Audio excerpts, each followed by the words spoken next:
Good morning, everyone, and thank you again for coming to Soka University for today's symposium. My name is Andrew Gebert. I'm with the Akeda Research Institute for Soka Education, and I will be facilitator for the first plenary session.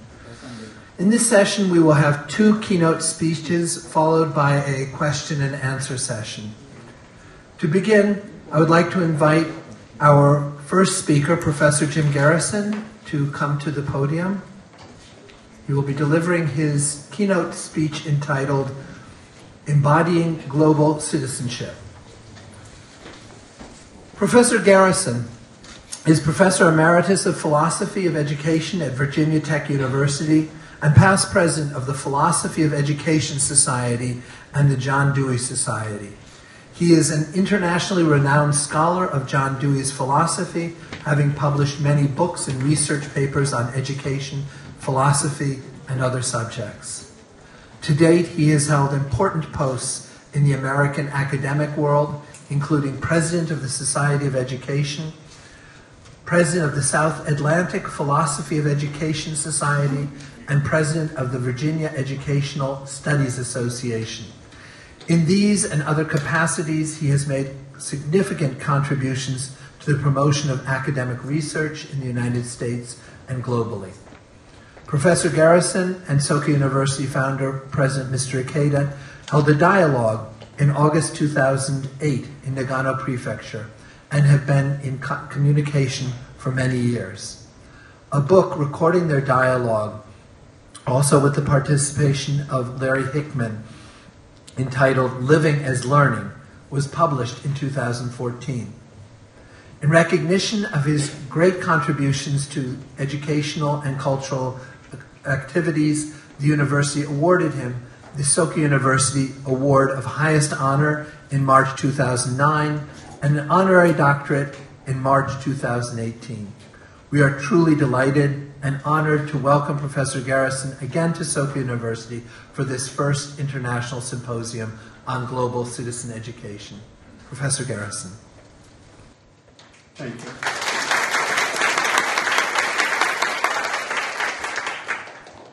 First of all, let me say it was an honor to be invited to keynote the first International Symposium on Global Citizenship Education hosted by Soka University.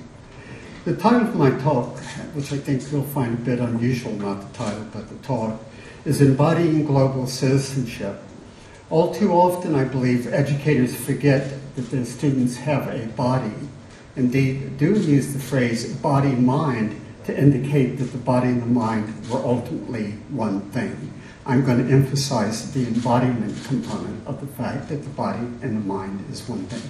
Useful distinction, but no dualism. I will identify and discuss some competencies that are among the most important aims of global citizenship education. I will accentuate creativity, especially co-creativity. I will also identify some virtues of global citizenship education before concluding that such education must always begin in the local community. I will also strive to expand our thinking by drawing on John Dewey's emphasis on the importance of embodiment. I will begin by offering some Dewey reflections on the 4 global competencies recommended by the Asia Society, a nonpartisan organization that aims to build international awareness about Asian politics, business, and culture through education. It has many centers around the world. The current president is former Australian Prime Minister Kevin Rudd. I chose the Asia Society because it is one of a small group of organizations recommended by the United Nations. Further, they emphasize creativity while also providing a fine publication containing many useful recommendations for educating the 4 competencies that they recommend. The competencies are investigate the world, recognize perspectives, communicate ideas, take action.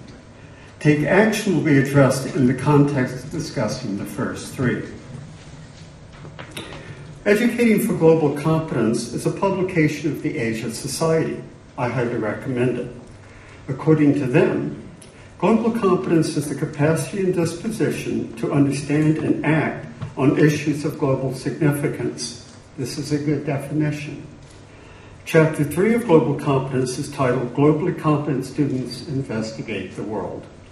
The reader is told that globally competent students ask and explore questions of crucial global significance. This is a good idea, but from the standpoint of Dewey's theory of inquiry, questions are limited because they are entirely cognitive and confine the inquirer to predefined problems. Investigating the world does not begin with statable questions and problems. It begins with situations arising from the disruption of coordinated action. People have different ideas about what constitutes a global problem. The first step in investigating the world in global context involves identifying problems in mutually agreeable terms. Different nations and peoples within a global community will not only have different ideas and values, but different embodied intuitions, feelings, and habits. Problem identification, problem investigation, and problem solution all involves respecting and coordinating all of these. Of course, problem identification and solution also involve recognizing perspectives and communicating. What I have to say regarding intuitions, feelings, habits, ideas, and values in investigating the world is also relevant to recognizing perspectives and communication. Situations arise when our habits of taking action don't work. One has feelings of awkwardness, of disharmony with the world.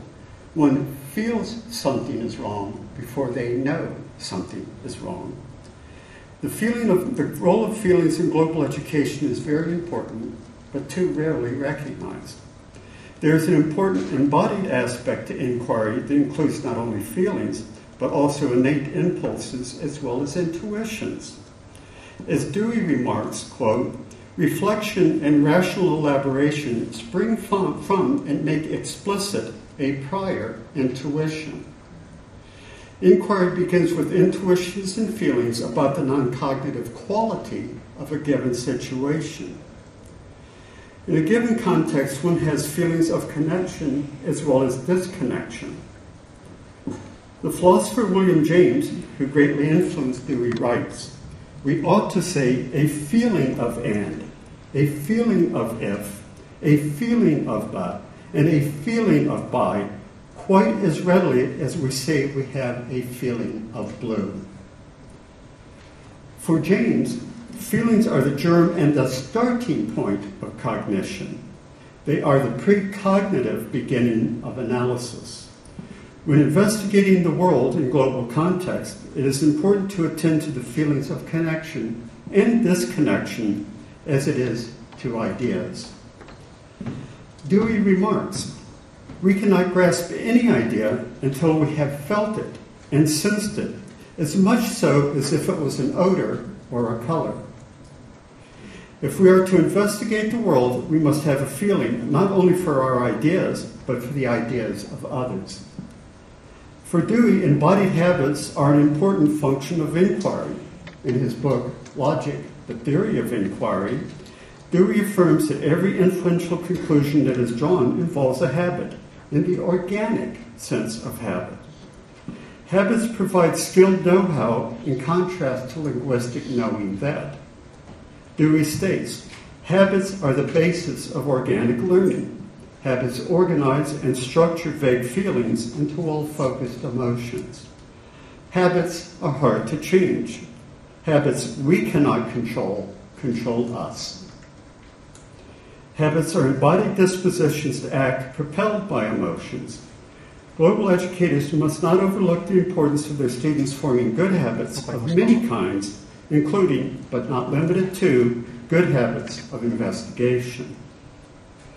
For Dewey, habit is the mainspring of human action, and habits are formed for the most part under the influence of the customs of a group.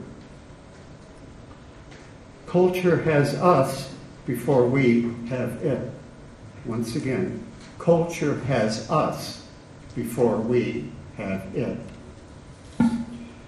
He continues, the influence of habit is decisive because of distinctively human action has to be learned. In the very heart, blood, and sinews of learning is the creation of habitudes. Habits bind us to orderly and established ways of action. We acquire our social habits by participating in the customary practices of our community. Global educators must recognize regional, national, and local differences in how people inhabit the world. One must also learn how to unbind themselves from xenophobic and ethnocentric habits. One way to do this is to acquire the habit of reflecting on our habits. Once again, acquiring the habit of reflecting on our habits. Global educators commonly recognize differences in values, but they often overlook that values are embodied. Values are not just abstract ideals. They have emotional force. For something to be valuable, it must be deemed desirable. Therefore, different people and different cultures not only have different values, they also have different desires. Investigating the world involves deliberation regarding right action. Deliberations encompassing otherness and difference often involve incommensurable desires, intuitions, and habits, as well as incommensurable ideas and values. For Dewey, different wants are themselves qualitative and incommensurable. Therefore, deliberation is not then to be identified with calculation. When values are incommensurable, the only hope may be to cooperatively co-create new ones that at least ameliorate conflict. This is precisely where value creation, and I might add value creating education, is most important. Dewey declares that deliberation is dramatic rehearsal in imagination of various competing possible lines of action. It starts from the blocking of efficient action due to the conflict of prior habit and newly released impulse. We don't know what to do. Creative possibility is embodied as each habit, he says, each impulse involved in the temporary suspense of overt action takes its turn in being tried out. Deliberation is an experiment in finding out what various lines of possible action are really like. In global context, deliberation requires the art of co-creative activity, seeking to coordinate sometimes incommensurable impulses, institutions, feelings, emotions, habits, ideas, and values. To exercise the art of deliberation, one must not only be aware of their own habitual and passionate embodiment, but also the embodiment of others. Oftentimes, incommensurable situations can only be ameliorated when the participants themselves undergo transformation. Situations are what they are, in part, because of those that participate in them. Therefore, Dewey concludes, the thing actually at stake in any serious deliberation is what kind of person one is to become, what sort of self is in the making, what kind of world is in the making. In global deliberation, the identities of the investigators themselves may need to change. Global citizens must be prepared to change their embodied identity in order to grow together with others. The adjustment is facilitated by reconstructive inquiry requires coordinating the needs, desires, habits, interests, ideas, and purposes of everyone participating in a given situation. That is why Dewey says the only guarantee of impartial, disinterested inquiry is the social sensitiveness of the inquirer to the needs and problems of those with whom he is associated. To intelligently investigate the world, the global citizen must learn sensitivity to the needs and problems of others, along with how they feel about them. It should now be clear that for Dewey, investigation is the work of an embodied and a creative intelligence. He rejects traditional notions of abstract rationality. Etymologically, the word intelligence derives from the Latin intelligentia, denoting understanding, knowledge, discernment, art, skill, and taste. Such understanding is what Dewey means by the phrase, the method of intelligence. Dewey is a philosophical pragmatist, which is not to be confused with mere practicalism. He has faith in the constructive, the creative competency of intelligence. Creative minds capable of working with others to define, investigate, and resolve global problems is a crucial competency for global educators, for global citizens. The next section concerns globally competent students recognizing perspectives. Chapter 4 of Educating for Global Competence is titled Globally Competent Students Recognize Perspectives. It addresses the competency of being able to articulate and explain the perspectives of other people, groups, or schools of thought. One should also be able to clearly articulate and explain their own perspectives. Further, they say, deploying their knowledge of history, culture, and current events, students with global competence are able to compare their own perspective with that of others. They should also have the ability to integrate different perspectives and to synthesize a new one. I endorse all of these competencies, but I want to engage in recognizing perspectives at their most basic level. This will be the most difficult part of my paper. To begin, social perspectives are embodied. Perspectives include non-cognitive native impulse, feelings, and intuitions, as well as cognitive habits, ideas, and values. Here comes the difficult part. Social perspectives sharing is a three-term, not a two-term relation. Instead of two people exchanging perspectives, the minimal condition of perspective taking is two people, A and B, mother, child, teacher, student, for example, striving to coordinate their activity around a third thing, T. The thing T may be physical objects, it may be feelings, habits, ideas, values, and much, much more. Michael Tomasello has accumulated considerable empirical evidence for the three-term approach to social perspectives. He says, children's skills of perspective taking originate in social interaction structured by joint attention. We're doing this right now. With joint attention, we may say that we are attending to the same thing, only differently. We are triangulating on it, each with our own viewing angle. Without joint attention, there is no common object on which the two of us may have different viewing angles and no sense of perspective. What Tomasello calls joint attention is social perspective taking. Triangulating is a three-term transaction involving A, B, and T. More complex perspective taking expands on this three-term relation. It is, for the mathematicians out there, recursive. The examples that I will explore is where the thing is a kiss, a hat, or an idea. Examples of A might be a parent or a teacher.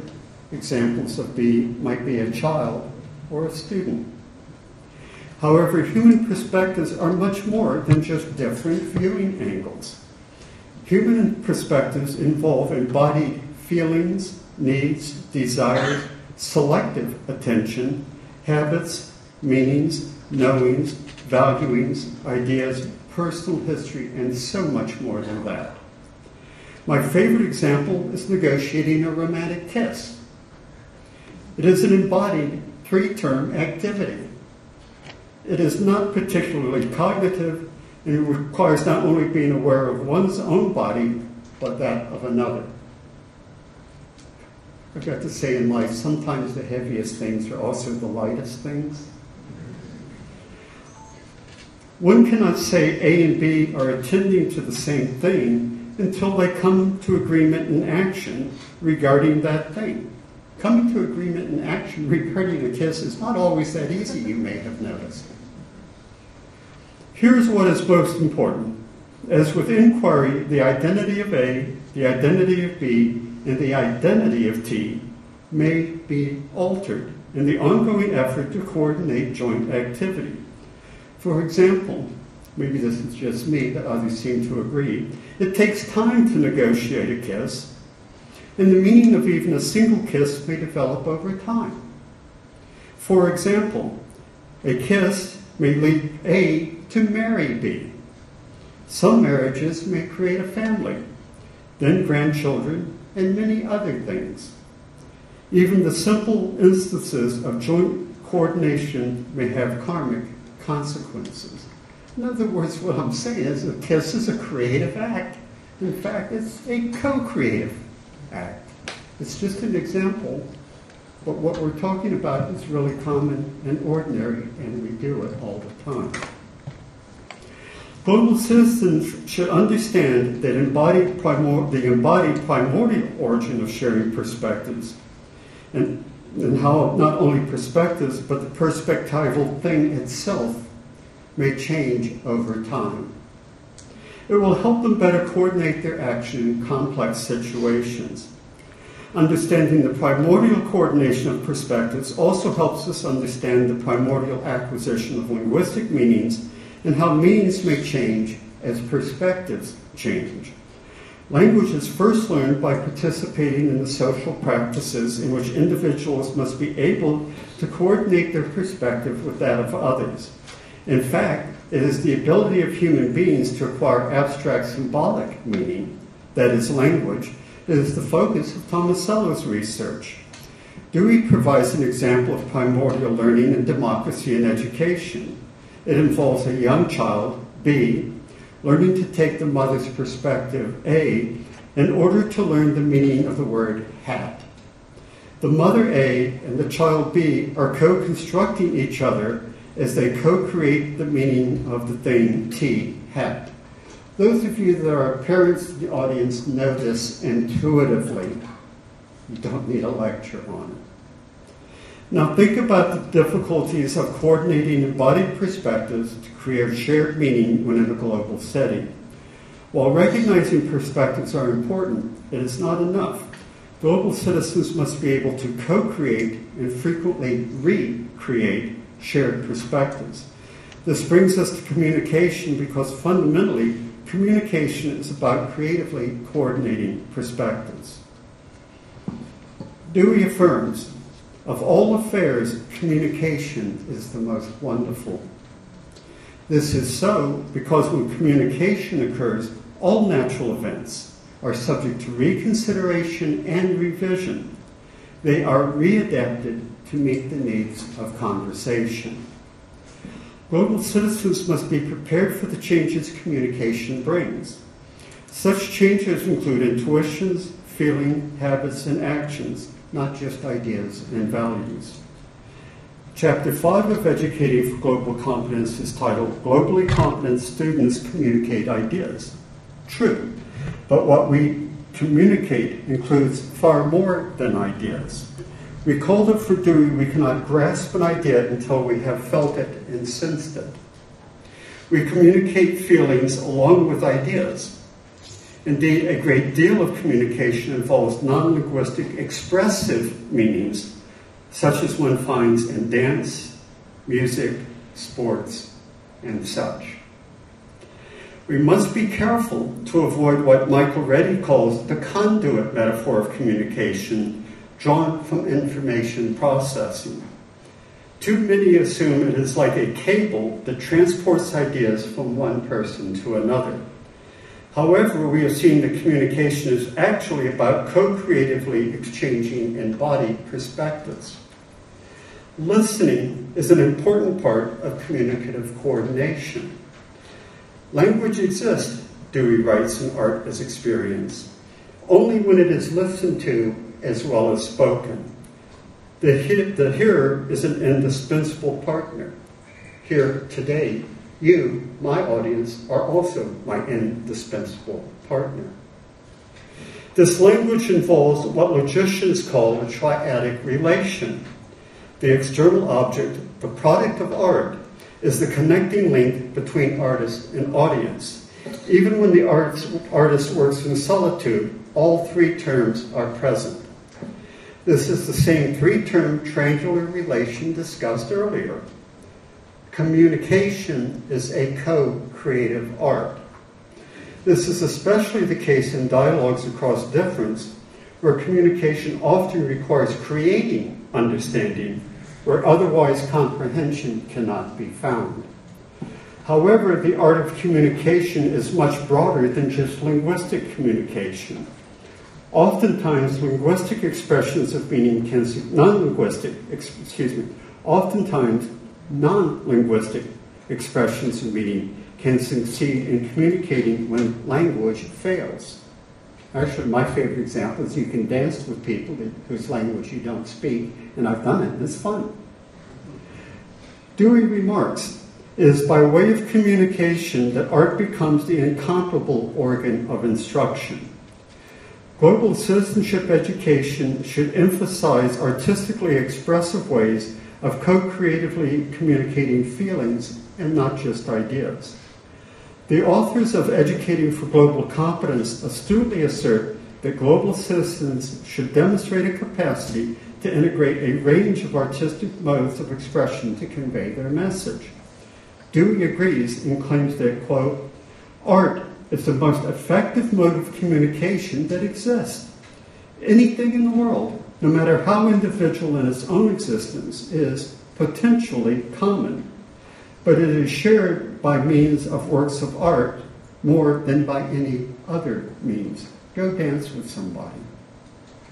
However, we must not see the arts of communication as only conveying a message. That is the conduit metaphor. I now turn to some of the virtues of global citizenship. Thus far, I have discussed the competencies of global citizenship. I would now like to say something first about intellectual, and moral virtues.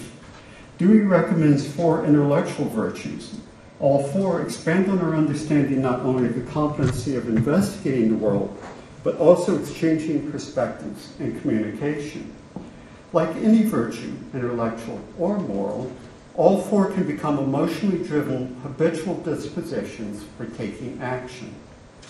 The first is confidence, by which Dewey does not mean egotistical self-confidence. Instead, confidence denotes not conscious trust in the efficacy of one's powers, but unconscious faith in the possibilities of the situation. It signifies a rising to the needs of the situation. Such faith includes the imaginative possibilities of creatively working with others to ameliorate incommensurable situations. The next virtue is open-mindedness. An open mind plays with possibilities and alternative ways to address situations. It involves communication and openness to other perspectives. However, Dewey warns, open-mindedness is different from empty-mindedness. To hang out a sign saying, "Come right in, there is no one at home," is not the equivalent of hospitality. The third virtue is single-mindedness, which implies completeness of interest, unity of purpose. It is equivalent to mental integrity. Single-mindedness involves integrity, sincerity, honesty in one's intellectual and creative endeavors. Finally, there is responsibility. Responsibility is a disposition to consider in advance the probable consequences of any projected step and to deliberately accept them. To accept them in the sense of taking them into account, acknowledging them in action, not yielding to a mere verbal assent. Responsibility requires a sincere effort to foresee consequences of actions and to be answerable for what is accomplished. What about moral virtues? Larry Hickman is Director Emeritus of the Center for Dewey Studies. Soka University is President of the Soka International and winner of the 1983 United Nations Peace Medal. My dialogue with them was published in English as Living and Learning. Chapter 11 of this book is entitled Education for Global Citizenship. There, Ikeda states 3 essential virtues of global citizenship. Indeed, President Suzuki has already mentioned these. These come from the 1986 Columbia University lecture. You probably have all seen them before, but they bear repeating yet again and again and again. The wisdom to perceive the interconnectedness of all life and living. The courage not to fear or deny differences, but to respect and strive to understand people of different cultures and to grow from encounters with them. And 3, the compassion to maintain an imaginative empathy that reaches beyond one's immediate surroundings and extends to those suffering in distant places. These superior traits embody universal wisdom and spirit.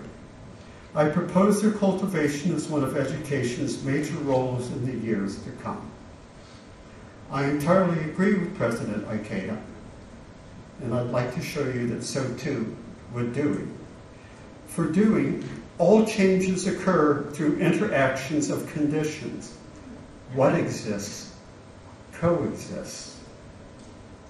Second, rejecting strident nationalism, Dewey urges us to realize that nations are actually interracial and international, although he wonders, do we have the courage to face this fact and the wisdom to think out the plan of action which it indicates? Third, in Creative Democracy, the task before us, Dewey points out the reward for such courage. To cooperate by giving differences a chance to show themselves because of the belief that the expression of difference is not only a right of other persons, it is a means of enriching one's life experience. It's inherent in the democratic, personal way of life. For Dewey, the only truly general thought is the generous thought. I repeat, the only truly general thought is the generous thought. It is sympathy which carries us beyond the self. Like intellectual virtues, moral virtues with practice can become habitual. I conclude with some brief remarks on global citizenship in the local community. In a section of our dialogue titled Redefining Global Citizenship, Ikeda remarks, for many, the first image conjured up by the term global citizenship is someone fluent in many languages or whose work takes him or her constantly racing around the world. In fact, the term is also a perfectly apt description for people who have no connections to international business, who are not globetrotters, but who, while firmly rooted in their local communities, think about things from a global perspective and take actions for world peace. Ikeda wishes to restore global learning to daily living, the sub-theme of this conference. In response to Ikeda's profound insight, I mentioned Sanaburo Makaguchi, the first president of the Soka Gakkai, who wrote Geography of Human Life. Ikeda remarked that Makaguchi once wrote, "The community, in short, is a microcosm of the world." This led to a discussion during which Ikeda commented, "The microcosm of the individual life contains everything in the macrocosm of the universe. You, I, everyone in here is a microcosm of the macrocosm. It is all here right now, which means when one person dies at the hands of a tyrant, we all do. Slowly, by installment, I suppose.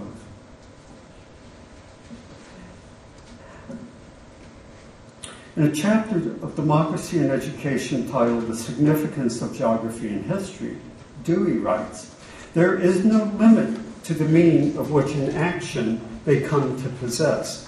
It all depends upon the context of perceived connections. Open-mindedness to the presence of global connections in the local community places global citizenship education within the affairs of daily living. we may acquire the habits of good global citizenship by first learning to be good citizens in our family and in our community. In his essay, Thoughts on Education with Global Citizenship, Ikeda remarks, like Dewey, Makaguchi focused on the local community as a place where global citizens are fostered. The world is bound together by ecological systems, international trade, and the fact that all humans are biologically related. Everyone is a global citizen, whether they realize it or not. The task is to become a better one. Thank you.